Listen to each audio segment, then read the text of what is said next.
जिन ले थोरोई चरिया से वरदाक नवरी ओ भी दे मुक्त मरी गौस बख्श बलोच चवे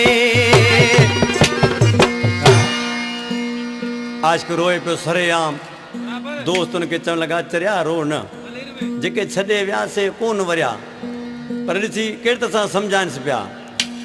हाणे रो न चरिया तू रो न चरिया घणो धारन ले तू रो न चरिया तू रो न चरिया तू रो न चरिया घणो धारन ले तू रो न चरिया छॾे जे की वजह से कोन वरिया तू रो न चरिया तू रो न चरिया घणो धारन ले तू रो न चरिया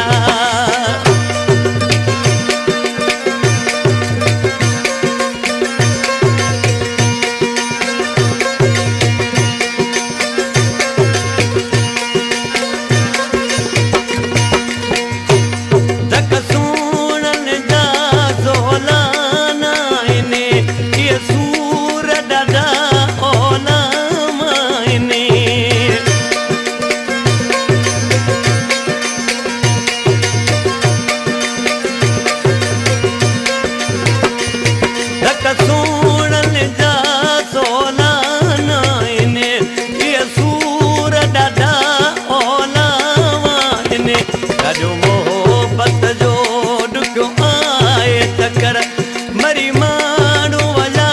के जवान करिया तू रो न चरिया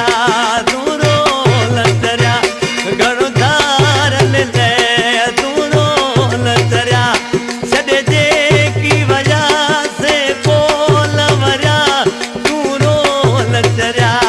तू रो न चरिया घणो धारन ले तू रो न चरिया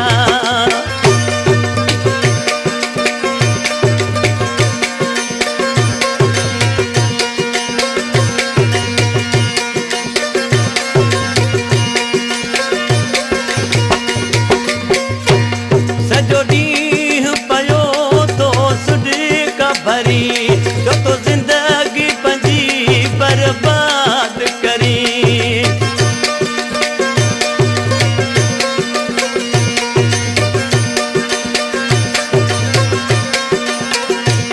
सजो ॾींहुं पयो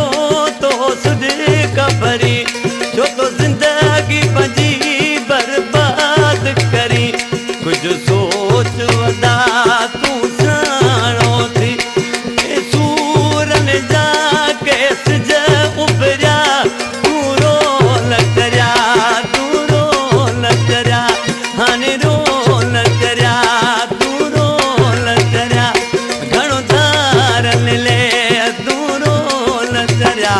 छॾे जे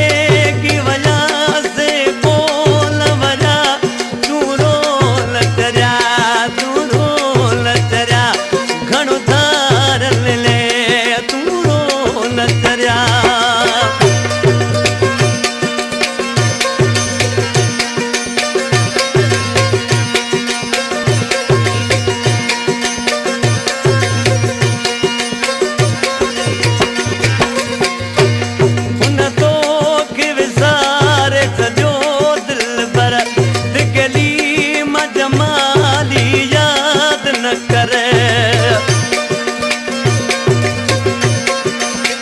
जमाली जाम छोरो फाटक में बैठला